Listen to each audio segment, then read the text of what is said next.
Find out from the cloud to see if this recorded. Welcome, welcome, welcome everyone to the celebration of 13 years of clean and sober yoga.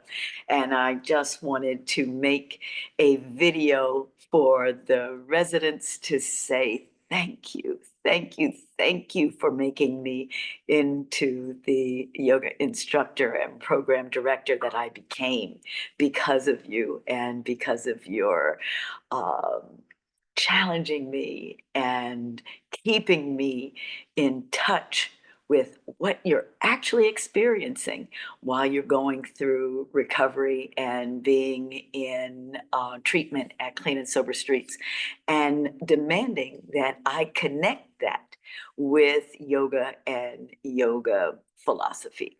I'm Niki Davis, and thank you all so much for allowing me this one final recording in the same chair in which I have given over 55 virtual Zoom classes to the Clean and Sober Streets program.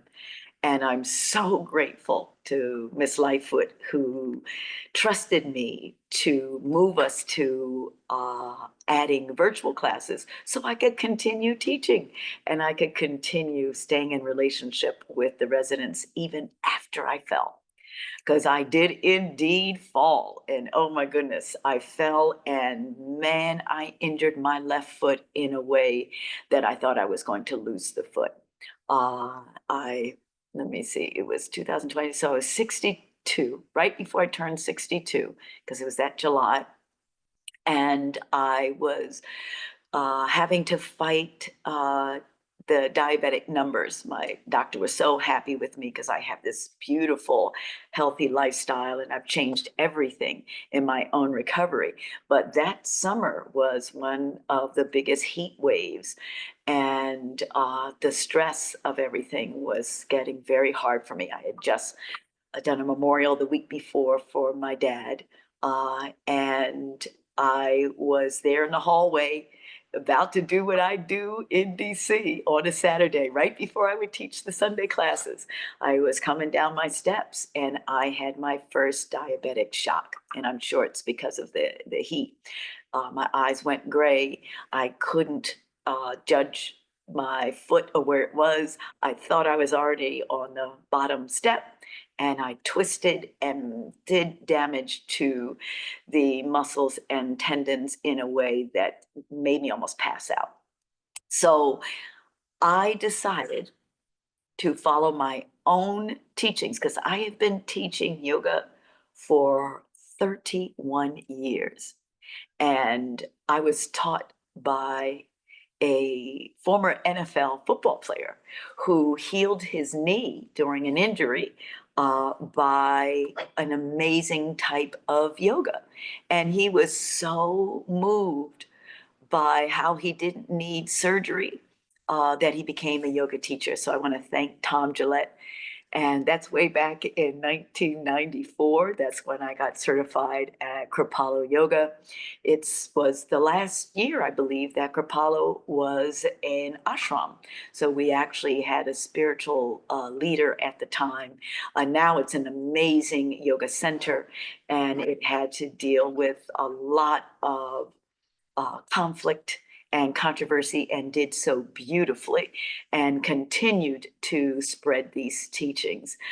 So I was one of the very last to get a form of yoga that was very esoteric, and it was Raja Yoga, which is royal yoga. And that was one of the forms that the guru taught at Kripalu. And it follows an amazing yoga guru by the name of Kripal Vananda. And I had such a deep spiritual connection with Kripal Vananda, and I decided to continue my teachings. So I'm so excited of what 31 years has brought since back in 1994. And thank you to Kripalu for meeting every challenge and continuing to do this mission to make sure that yoga is accessible for anybody and everybody, and in a contemporary setting. So this ancient science serves to heal, to strengthen, and to renew us, even in resurrecting ways. So I'm so grateful to Kripalu. And I am so grateful for the chance to teach such an unusual yoga at Clean and Sober Streets as a required class. Who would have thought that something as esoteric as Raja Yoga, which is royal yoga, would be taught at a rehab in-house for folks in treatment for both drug and alcohol addiction and co-occurring disorders, particularly trauma. So this has been so exciting for me because it is so personal. I can't believe what a perfect job I got when I returned back home to DC, and what a beautiful chance uh, uh, Julia Lightfoot took on first me and then on a yoga program to be given to the folks in their first 60 days of treatment. So this is amazing. So this was a required class for people who were just beginning their recovery path. And I never met another yoga teacher, even among all my cohorts, because I'm still in training. I'm in the midst of completing a certificate for trauma conscious yoga. And I thank all my beautiful teachers who are in my cohort who are doing training for trauma consciousness. And I thank Nidya for doing such a beautiful job in creating trauma conscious yoga, and by joining Zabi to make sure that this trauma addressed every type of trauma that especially the residents at Clean and Sober might be dealing with, but even me particularly.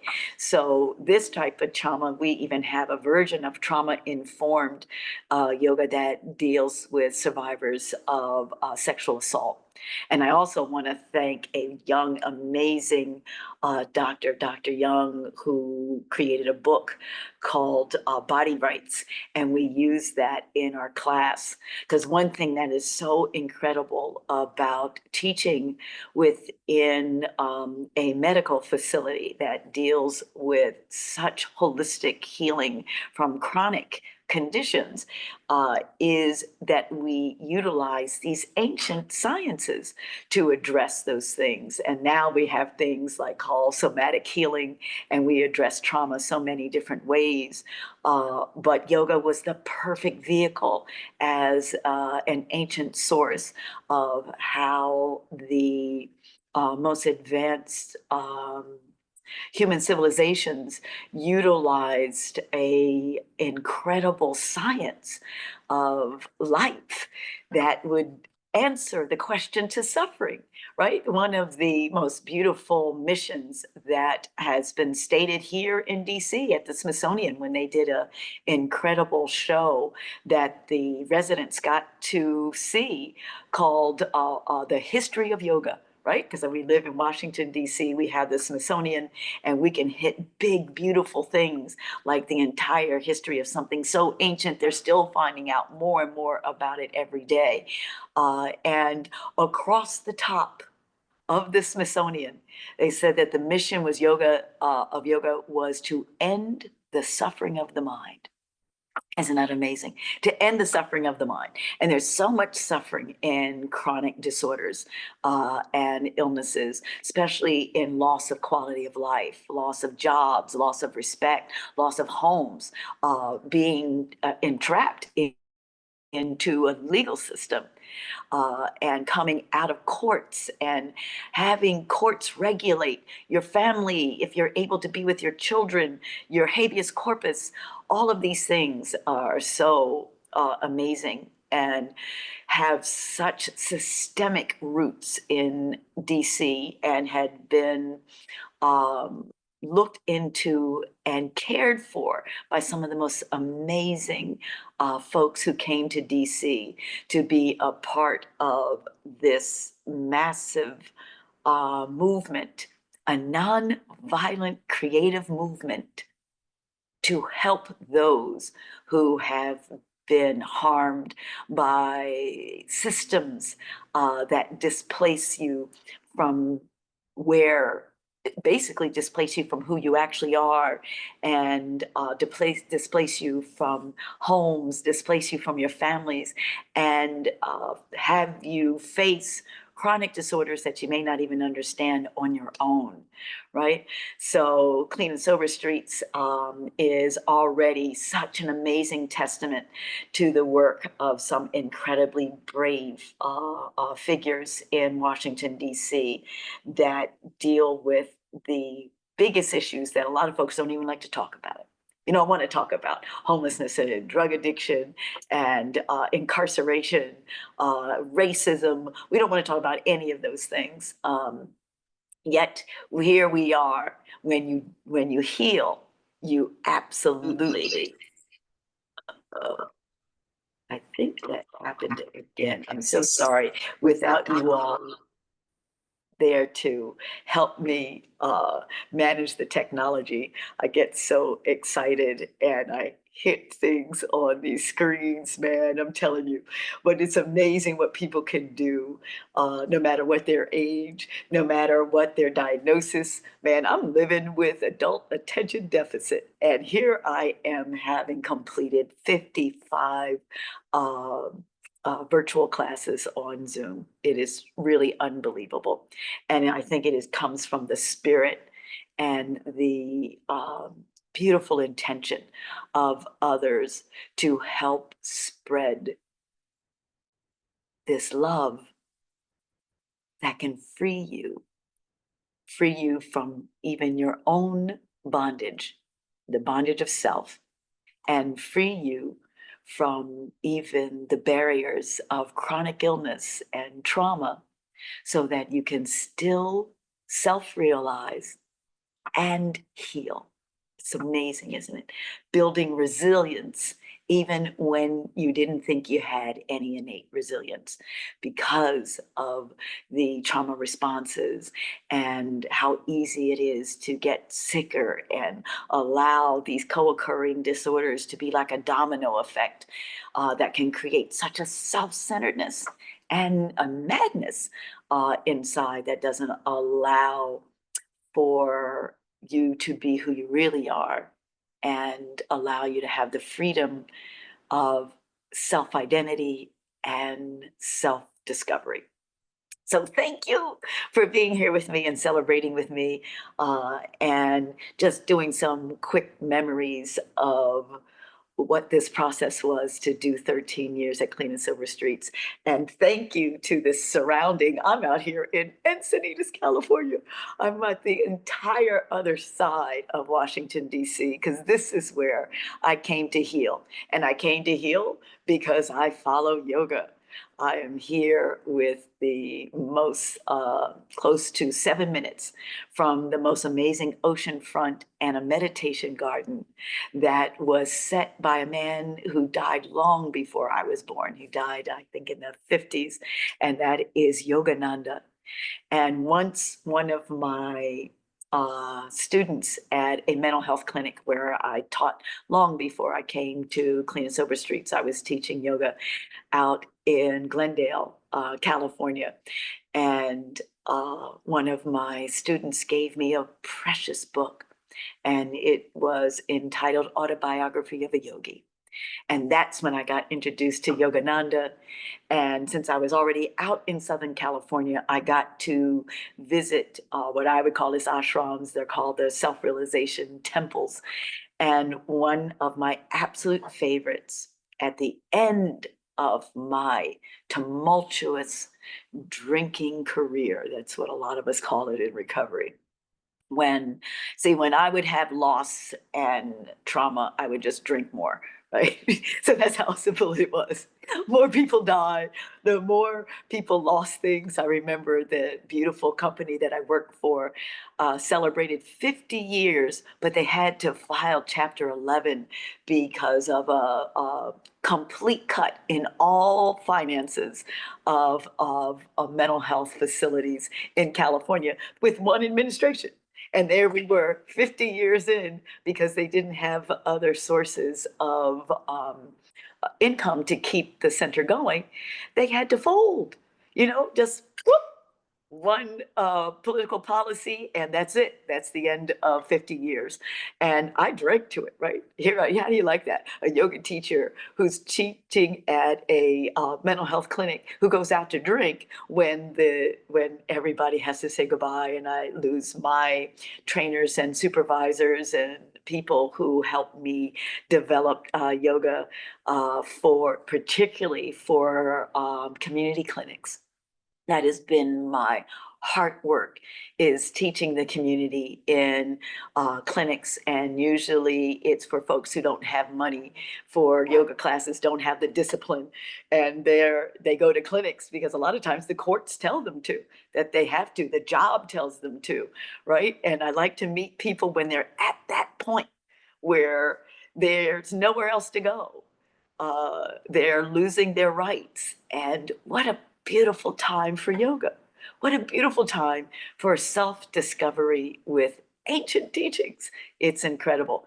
But Julia Lightfoot in DC did the most incredible thing that I've ever seen done to yoga taught in health facilities, and that is to require it. I've always taught classes that the clients and the residents can choose. And at Clean and Sober Streets, I got the beginners, folks who were in their first day to 60 days of treatment. And it was the most brilliant move I've ever seen because it challenged me. And I'm trained to do it. I'm trained to adopt yoga for anything, for any physical disabilities, any mental disabilities, any age restrictions. That's my specialty, is adopting yoga and something as esoteric as Raja Yoga for special needs. So I was up for the challenge. Julia was up for the challenge, but the residents at Clean and Sober Streets taught me so much that it profoundly changed my practice. First of all, they're the first residents I ever taught sober and clean myself. So that's what's incredible, right? Is the amount of time I've been clean and sober is almost exactly the amount of time that I've been teaching there, right? I had the required months of being clean and sober, and Miss Lightfoot gave me a chance while I was still a baby.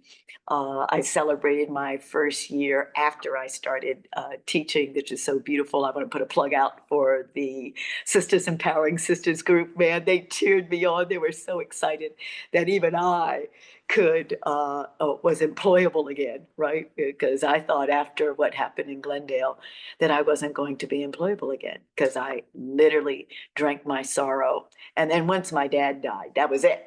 That was it, man. He died in 2009. I'd already lost all of my trainers and my supervisors and my therapists. People were going homeless. It was so tragic. And I didn't have coping skills. I didn't have the resiliency. I relied on drugs and alcohol. And that destroyed me from the inside out. I basically was on a long, slow haul of killing myself. So it's so ironic to go to a teacher who has all this knowledge of ancient teaching practices and ancient meditations and amazing deep breaths and pranayama and with old ancient languages.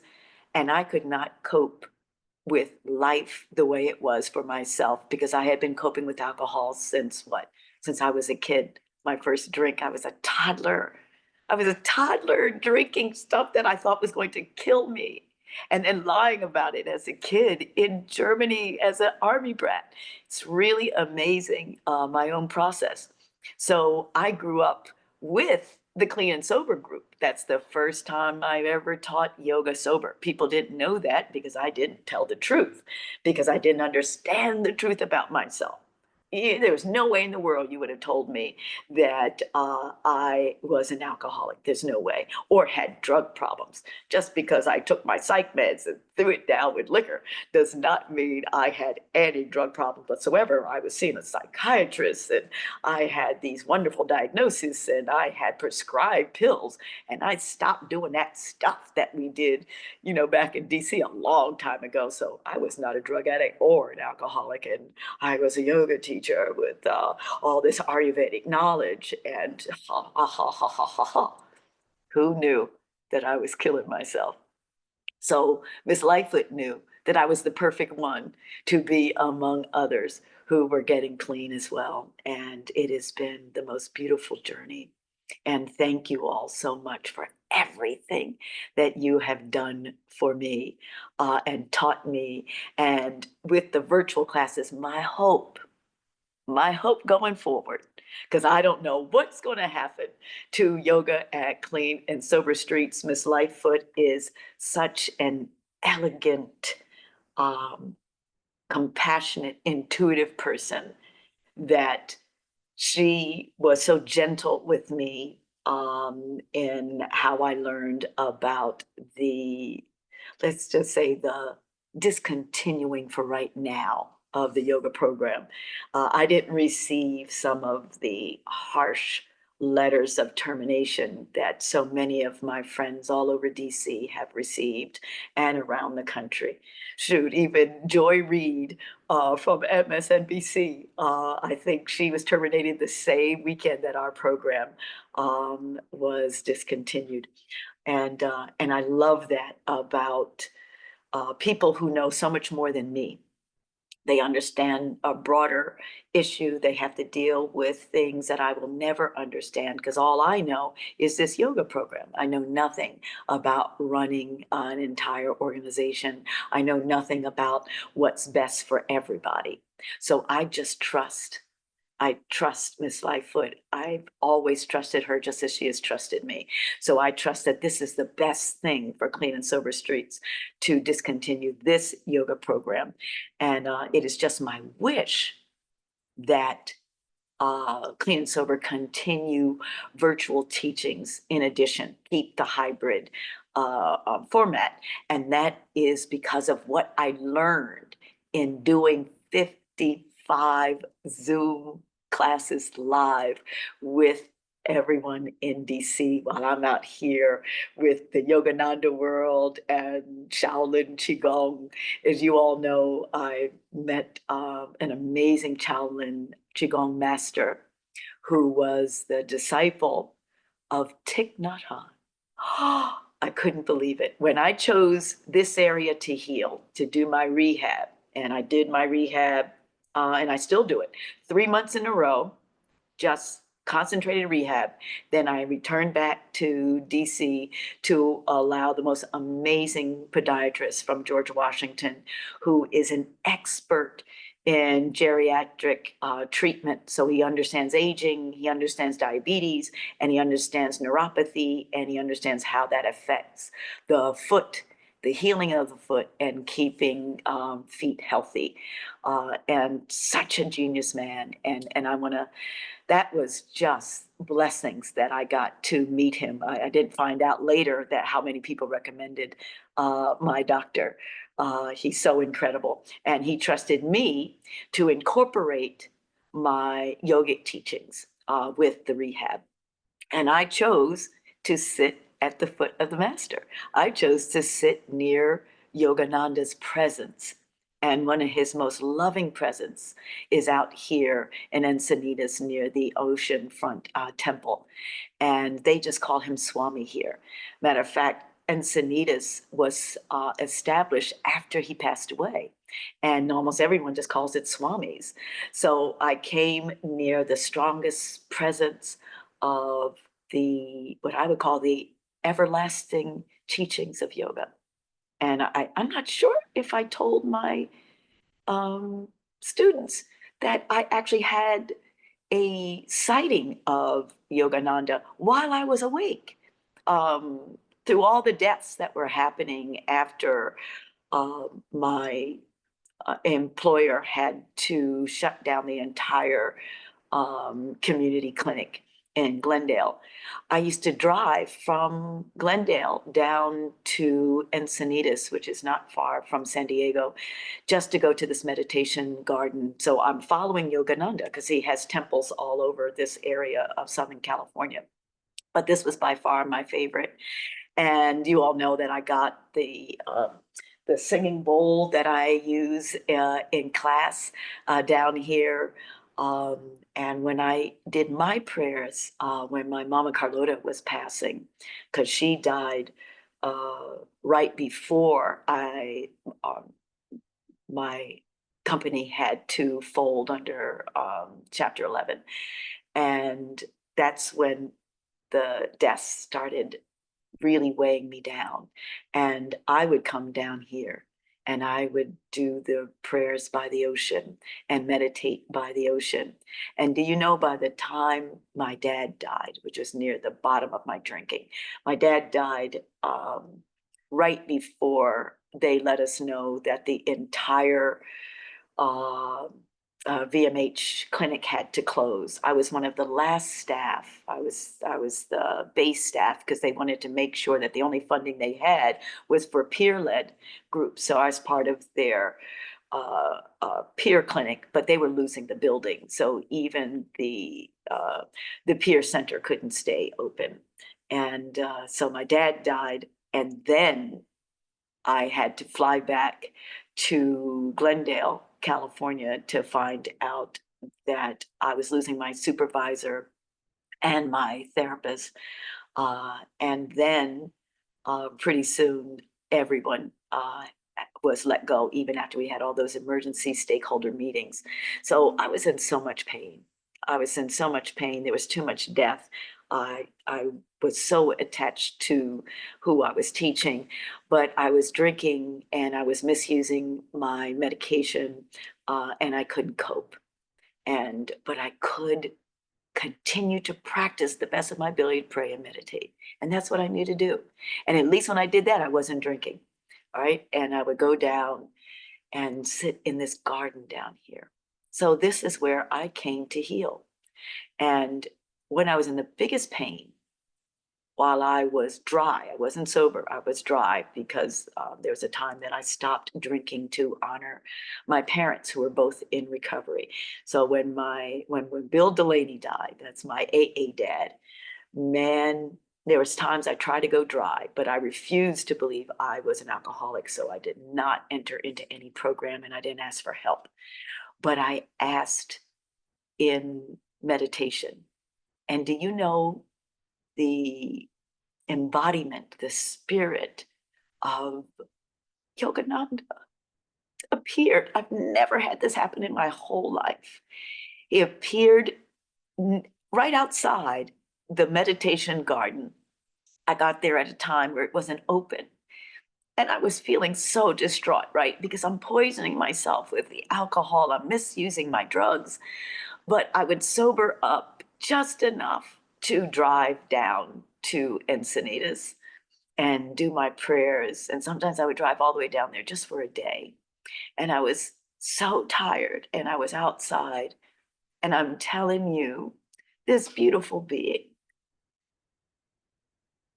I don't know if it was him. I don't know if it was just my heart that I needed to see him, but I'm telling you, I saw him awake and I've never seen any apparition, nothing. I've never had symptoms of seeing things that weren't there. And I saw Yogananda. I'd seen so many pictures and he was so beautiful and so soothing to me. And we didn't exchange words. And it didn't last long because pretty soon the gates opened and I went into the meditation garden. But I'll never forget that. It's like I feel like if you've ever read the autobiography of a yogi, and I hope to get a copy for Clean and Sober Streets, even if they keep it just with the staff. it was transformational, that book for me, that student gave me. And it comforted me when the entire clinic had to fold after I had learned so much at that community center. It was so incredible. I learned, that's how I got introduced to Qigong. And Cheryl Carson, thank you for bringing Qigong into my life. And Susan Zimmer Brender, oh my God, thank you for bringing theater and movement and healing and the teachings from survivors of Auschwitz. You can't get more incredible than that. And tell me about trauma until you've met somebody who not only was in the work camps during the Nazi occupation of Germany and so many other countries in Europe, but went to the death camp and escaped Auschwitz. That's what Susan Zimmer Brender was able to do. So I understand the treatment of trauma through the avenues of respect and nourishment for one's culture. That's the best thing she taught me. She would lift up the candles of Kwanzaa along with the celebrations, the Jewish celebrations that she had of Hanukkah. They were right next to each other. And I've never seen anyone embrace the human spirit as much as someone who was facing what you faced in Auschwitz before the end of the war, of World War II. This was my supervisor. So I've been blessed with some of the most amazing supervisors. I've had supervisors who encouraged me to always follow my heart and keep my yoga very personal to who I am and what I understand about myself. And that is one of the reasons why at Clean and Sober Streets, we practice Kujitagalia. That's left over from the practice I developed in Glendale, California. And as those who practice Kwanzaa know that that is the second day principle of Ngozo Saba, which means self-determination. And it's so important and it so correlates with yoga and self-realization.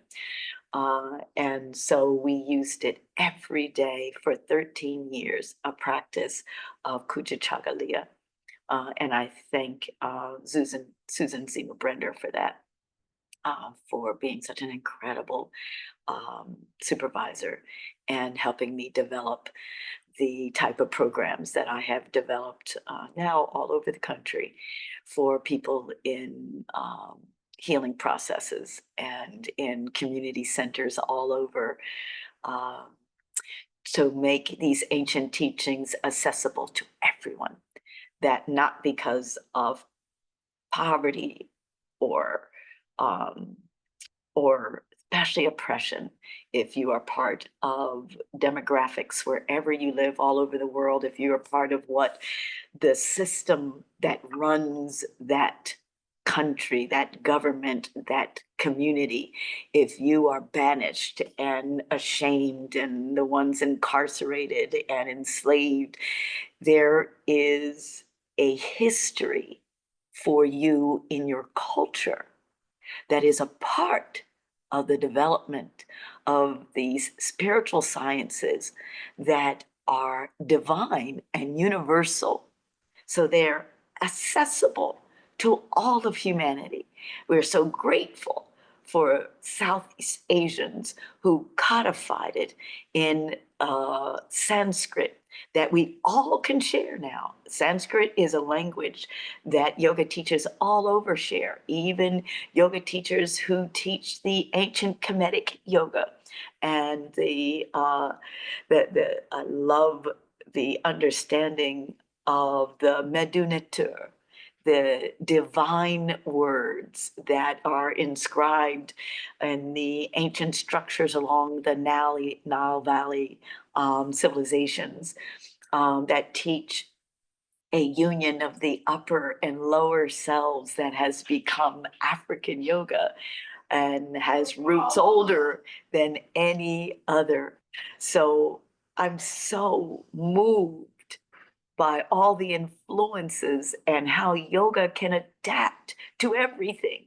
It can adapt to those who have been in prison and to adapt to those who are afraid of any spiritual teachings that might conflict with their religious organizations and their religious affiliations. Because at Clean and Sober Streets, we've had people who are passionately involved in their religion. Matter of fact, they found liberation through their religious practices. And the first myth that we break every single class at Clean and Sober Streets is this: yoga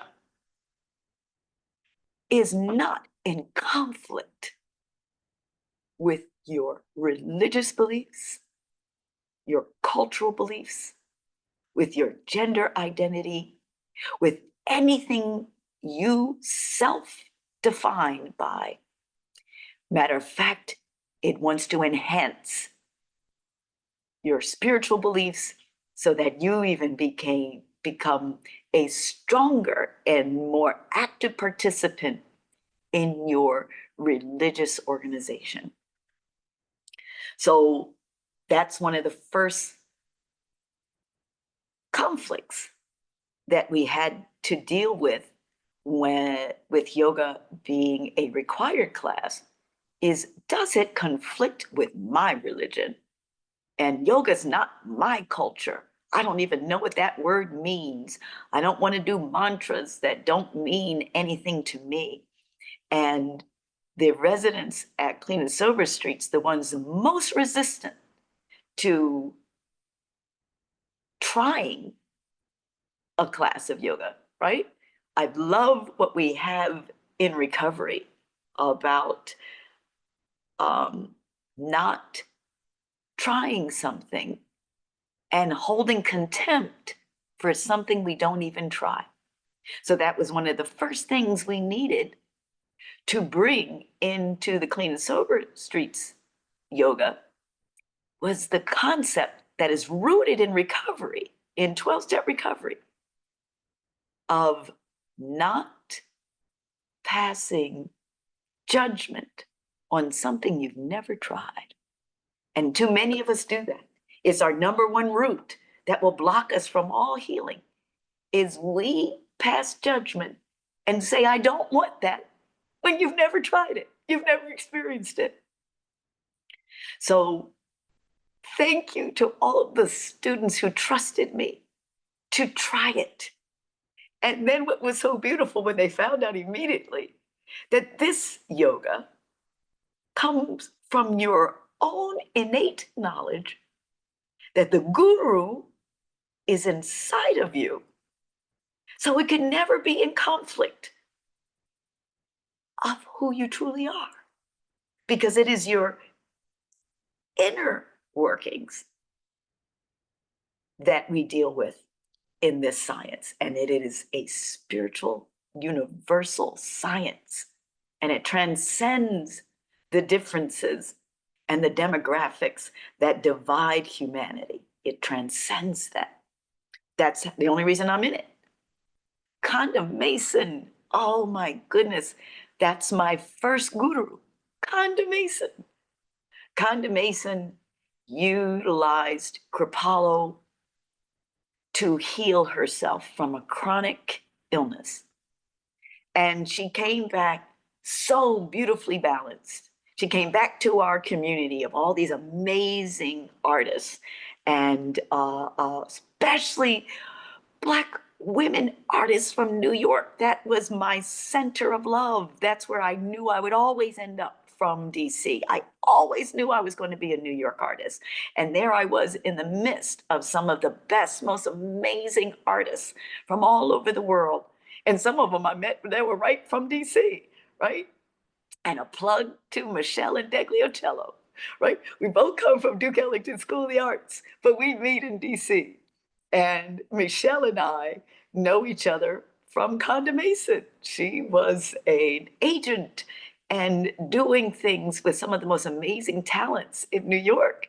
And this is our cross point. So Michelle, who I don't think ever got to see me develop as a yoga instructor, I can't wait to see her again. I'm hoping to catch her show in Baltimore. She just put out an amazing album that speaks of James Baldwin for his 100th birthday celebration, right? Uh, and it talks about waters, right? The next time it's going to be water from the gospel of James Baldwin. So it's amazing, all of these connections, how I thought to just be this rising star in New York. But I meet all these other amazing people from DC there. And Conda Mason introduced me to the concept of utilizing yoga, not just in taking a class, but becoming a teacher. Yoga immersion to heal oneself. And that's what I did. I trusted her. I trusted Conda because she came back no longer sick, teaching us individually, right? So we're doing the writing and the dancing and the performing. And here comes Conda. And there I was getting sicker and sicker. I couldn't even work any longer at Beth Ann Management, right? Because I had a huge fashion career that paid for my art career. And I was at the top of my career, but getting sicker and sicker. Didn't understand alcoholism back then. Didn't understand drug addiction back then because I was too arrogant to investigate, right? There it goes. Too arrogant to investigate if alcoholism or drug addiction and or was the source of my chronic illness. And of course, in time, we found out that's exactly what it was.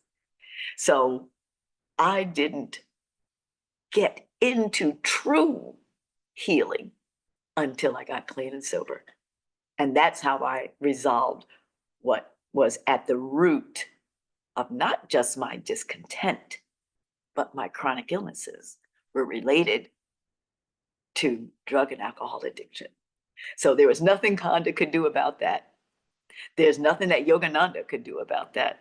There's nothing that Kripalvananda could do about that. There's nothing that Kripalu could do about that. I needed what they offer at Clean and Sober Streets. That's what I needed.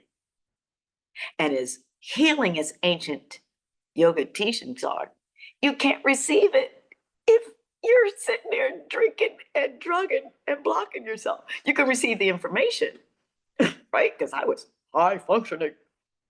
I had an amazing career using drugs and alcohol as the vehicle of me not dealing with my own pain, right? I could put my own wounds, my trauma somewhere else, especially sexual trauma. Oh, I have so much compassion for survivors of sexual abuse. So much compassion, because the yoga that I'm studying now, and I bet you Yogananda and Kripalvananda and all those wonderful gurus who came west to teach Americans how to stop the suffering of our minds. Because I think people knew that if Americans stopped suffering in their minds, the whole world would get better, right? Because we lead the world in suffering. We cause suffering all over the world because we're not in our right minds. And I just love that these esoteric masters would come from the East and come to America to teach us. So I'm so pleased because I thought I literally was a dead person. I didn't think anything could stop what was killing me. And here at Clean and Sober Streets, man, I discovered by coming home, and I was forced home, right? Because my job was over, because the organization had to fold. My dad was dead, and I'm just drinking myself to death. And I had just turned 49 4 days after Bill Delaney passed. And I'm telling you, I'm on a couch of an ex who's like, you know what, Nikki, you got to get out of here, baby. You can't just stay catatonic on my couch. She called up my mom, my mom, God bless her, she's already dealing with the love of her life. This is her second husband, my build a lady. That's what I call him. That's my dad. Uh, the love of her life has just passed away through cancer that was just vicious. And here comes her middle child that everybody thought was so perfect, the only one that didn't have all of these problems, right? Oh my goodness gracious. And I couldn't even get off the couch, couldn't cope with the loss of the job, couldn't cope with the loss of my dad. Um, and she sent me a one-way ticket from Glendale, California, back home to Washington, D.C. What a journey, right? All I wanted to do was to be free in California. And then when I started drinking so much, I ended up in New York. And then at the bottom of my alcoholism, I had to go back to California to try to heal. It's just been an amazing journey. And the whole time, right here in DC was where my healing was. I got clean and sober in DC. Me and Miss Lightfoot met after I had over, I think I had my maybe 8 or 9 months clean and sober. And she challenged me just like the teachers did back in Glendale and challenged me to teach with the best I can, adopt whatever I knew. My mind was so gone, man. I was like, I don't know if I can even remember anything to be able to teach, but I'll do my best. And she threw me in there in that class with Charlie. Charlie, thank you, man. You were the most amazing monitor. With Charlie there, just in case something came down, something threw down in that class, because it was required. And at first, it was the men and the women together. And so many people, they'd be passing notes to each other, man. They were like looking at me like it was like going into a really bad high school, right? Because if anybody knows anybody in the beginning of their recovery, we can act like bad children. Oh my goodness gracious. We'll give every teacher a hard time. We're self-interested. We don't believe in anything. A lot of us feel very sick. And then there's a few people who are so ready for their recovery. So they're anxious and listening, and they're listening with their whole heart. And then there's others who are just biding time, and they're only here because a court ordered them there, right? So it was like that. And I had never taught in any high school before, especially no urban high school, especially not in DC. So I had no understanding of what I was going to deal with. These were adults who were at their end of their end, man. We got a lot of folks at Clean and Sober that are coming in and had spent a long time homeless, um, in and out of jails, in federal prisons all around the world. If you know anything about DC as a federal city, our folks, once they got rid of the one place we used to send folks in Virginia, they could go all over. So I'm getting folks who are on probation, getting folks who are still monitored, and they have the monitor on their ankle. Uh, Folks who are looking at me like, what can you do for me? Right? They've gone through so much trauma. They don't even believe in anything anymore. They don't trust anybody anymore. And here comes little Nikki, the little flyaway who went away to California and went away to New York, the artist. What am I, right? This visual artist from DC who learned about yoga as a healing tool for chronic illness. And it took 12 step, the rooms in DC, to diagnose me and prognose me. And once that happened, so this is the first yoga that I've ever taught in a 31-year career that was taught clean and sober. So it's so touching and so beautiful. That's why I have to celebrate. I have to celebrate. So I've certainly experienced an end of a program before. That's very important to me. And I told you all I shared with that about the program in Glendale. And it was much worse, because it slowly, we lost all of our staff. And then the entire program ended because they weren't able to get the funds to go beyond the cutting of funding from feds, and I was in a real estate then, so we actually have county funds and we had city funds, but everything was zeroed out in that administration. So I've experienced major change in community centers that bring yoga and meditation to the community who are highly dependent on regulation and can change in a blink of an eye. They can change immediately with one stroke of a pen of a change of a budget. So I've had the experience, but I've never had it sober. So this is my first sober experience, and it's heartbreaking, but I'm not alone. I'm not alone. That same weekend that I learned that my program had been discontinued or independently suspended, I forgot whatever wonderful, kind, soft word that I was given. Joy Reid from MSNBC got her walking papers, and I realized that one of the yoga forms that we utilize in Clean and Sober Streets, because Royal Yoga, Raja Yoga covers, the way that I was taught it, it covers all these branches of yoga, including Jhana Yoga, which is another esoteric version of yoga from South Asia that deals with knowledge and wisdom. So you do a lot of reading and discussing of what you read in sacred texts. And in Clean and Sober Streets, we utilize the big book and the basic text of Narcotics Anonymous as one of our many books that we take expert writings and do discussions.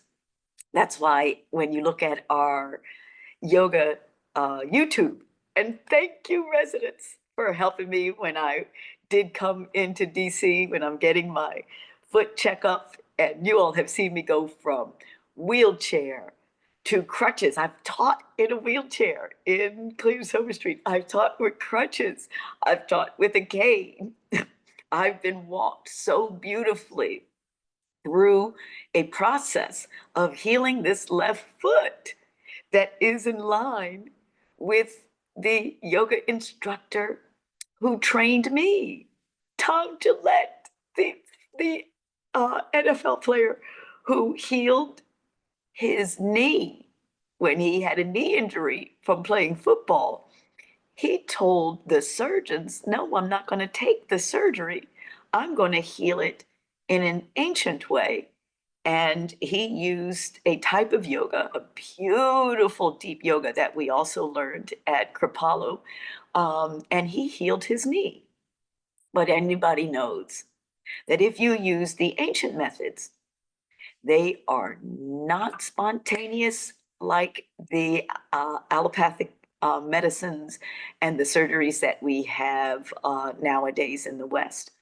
They take time, and they take commitment, and they take discipline, daily discipline, right? So I elected, and I talked to my podiatrist at George Washington, that I am going to combine healing methods of the ancient, just like my instructor back in 1994 at Kripalu, and contemporary rehab movements. So I utilize Yogananda's meditation garden.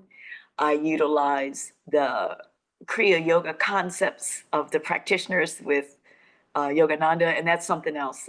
Wait till you hear about Kriya Yoga. Talk about a really esoteric form that has to be transmitted from one to the other.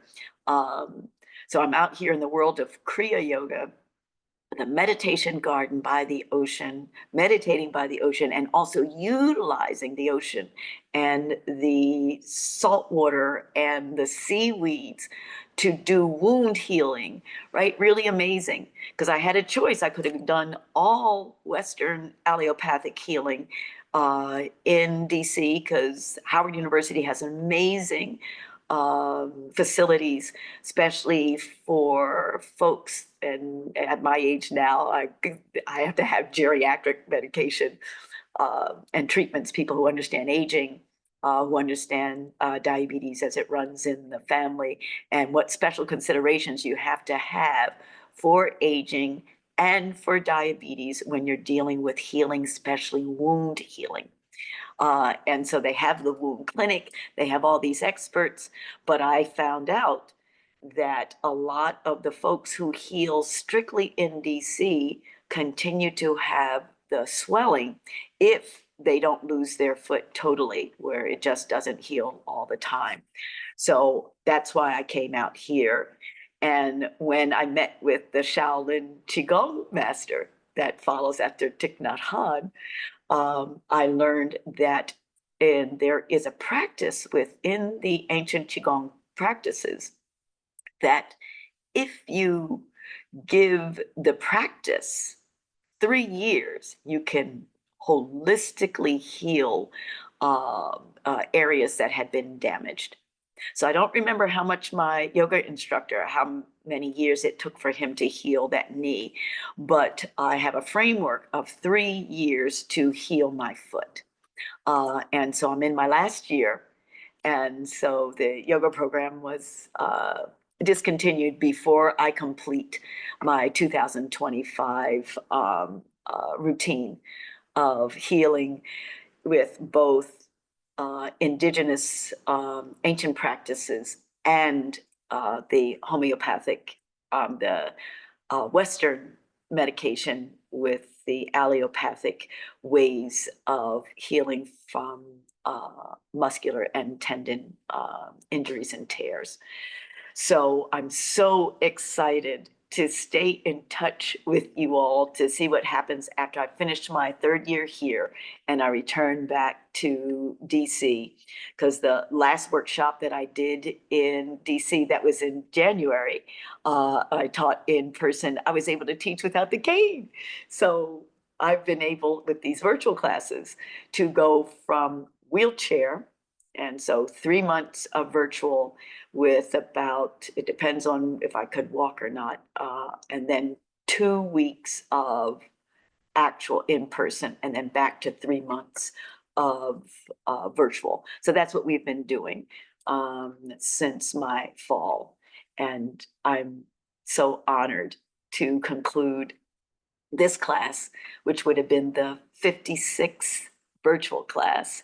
And I'm so glad that you all just loved up on me in January in the in-person classes, and gave me direct feedback. I was so moved when one of you all shouted out, "You are just one of the best teachers."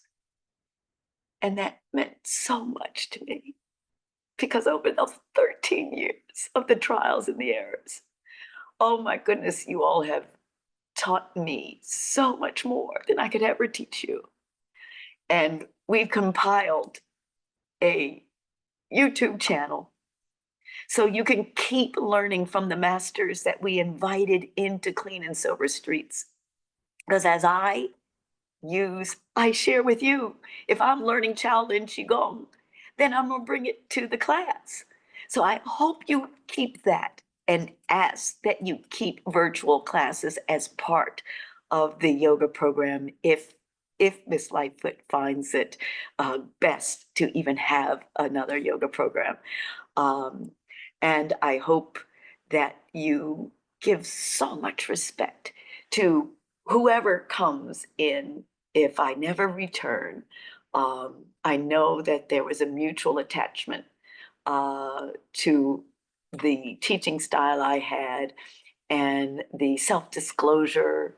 And you all had so much love and tolerance for me, for all my errors, everything. You were the embodiment of the spiritual uh,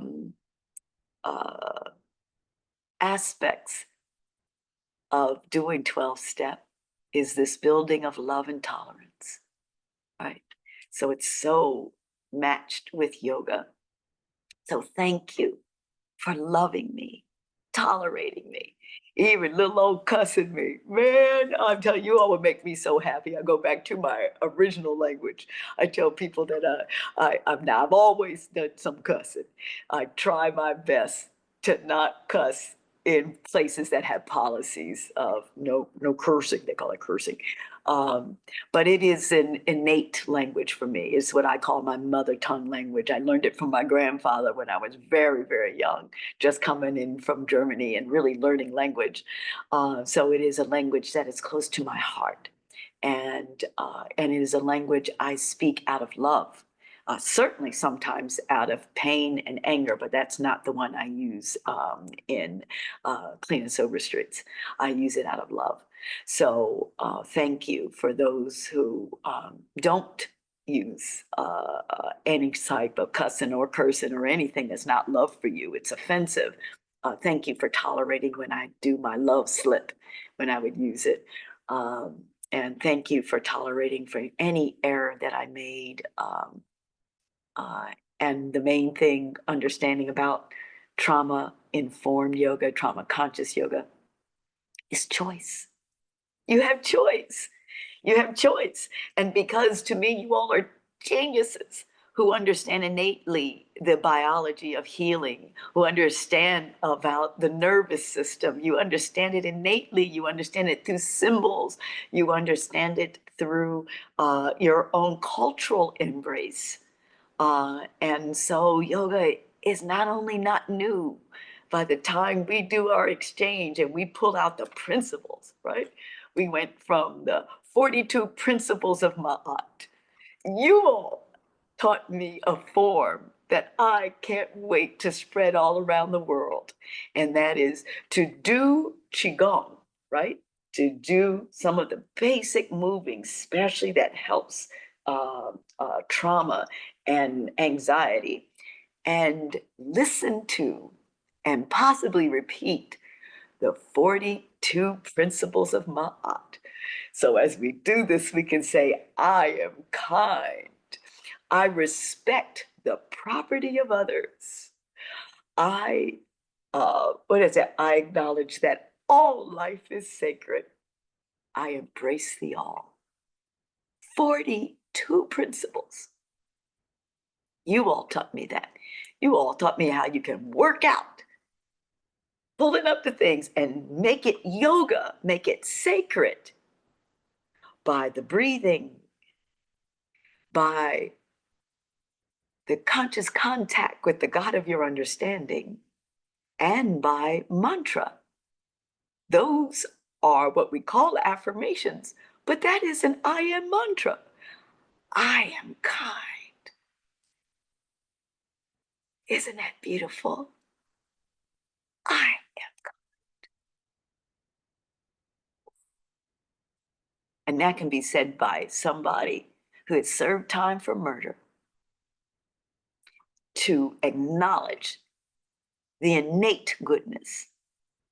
That's why so many of us say that heart work that we do, when we put the left and the right together, liabilities, the assets, right here at the heart, then we embrace even the simplest principles of 12-step, where we trust in the God of our understanding, and we clean house by facing all of us, liabilities and assets, together, safe together, so we can be who we are without any shame.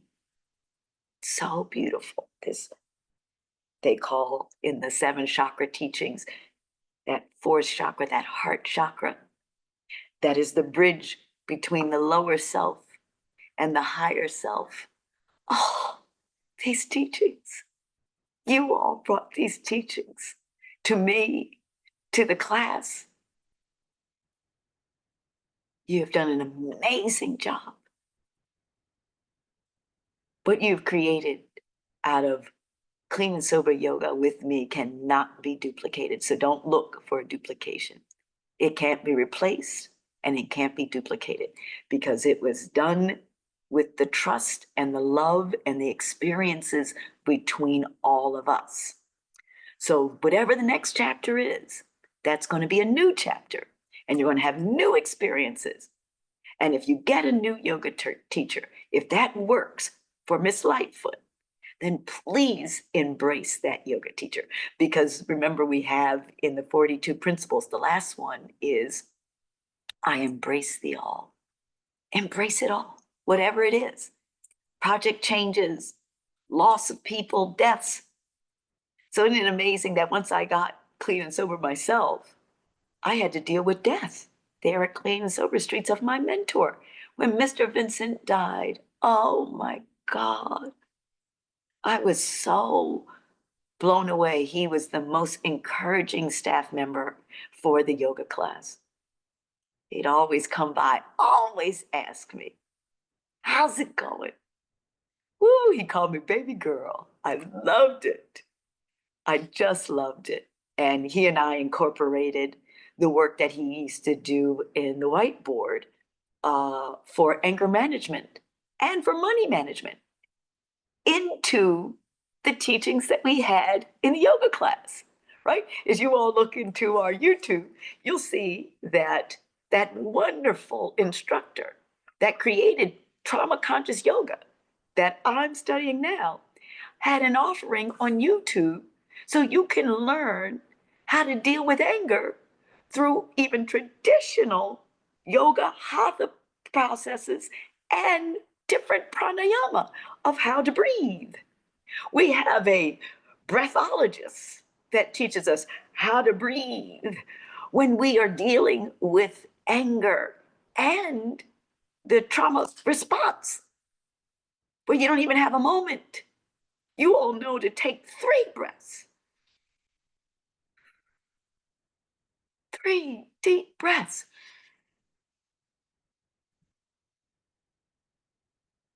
3 deep breaths. To switch that obsessive compulsive component involved in addiction and trauma. 3 breaths. The brain gets a message to reset. And then you can use the second voice, the second mind, right? We have a wonderful, there's a beautiful fellow who also runs a drug and alcohol rehab, and it's aftercare. So it's a place that some of you all go after you finish your in treatment. And he produced a book, and he always offered it to clean and sober residents of say the second thing, right? You can say the second thing. You can switch from the emotional brain, the animal brain, into the prefrontal cortex, into the higher self, if you pause and allow yourself. In 12 step, we call it allow yourself to do that 10th step on the spot and give the second thing, not the first, not the trauma conscious, completely triggered first that can burn everything down, right? Can destroy your life, destroy your relationships, get you fired. That first, man, that first triggering, that obsessive and compulsive behavior, man, that thing burns our lives up. But to learn how to take that breath, Thich Nhat Hanh, mindfulness, our very first breath. As I breathe in, I touch my heart. As I breathe out, I smile at my heart. Mindfulness, being mindful, that 4th step, taking inventory. And then we can understand as we progress and vibrate higher and work with others and accept feedback. I embrace the all. I listen to opposing opinions. Oh, all of this I'm telling you, the more you embrace that, and no matter what happens forward for this program, if there is indeed another program and another way that better suits what is needed at Clean and Sober's now, please embrace it. And remember, the principle was I listen to opposing opinions. I communicate with compassion. These are the affirmations you all use during movement. You embody these things. You embody ancient spiritual concepts of how to live on this planet without all of this suffering developed from self. So we're talking about total liberation. You can be free in a tiny cell.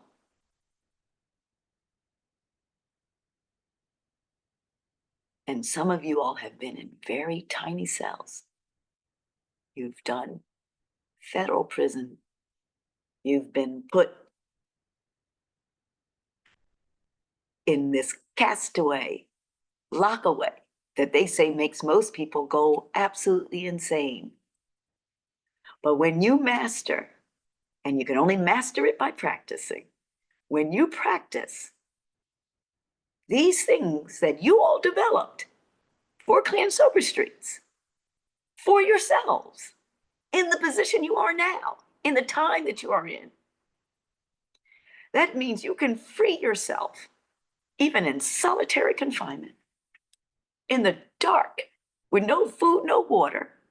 You can free yourself like the ancients. The ancients practiced in caves alone. So we know it's possible that through this practice of prayer and meditation, you can achieve a liberation and a self-realization not dependent on anybody else or any other program. Now, isn't that amazing? That's the legacy you all have.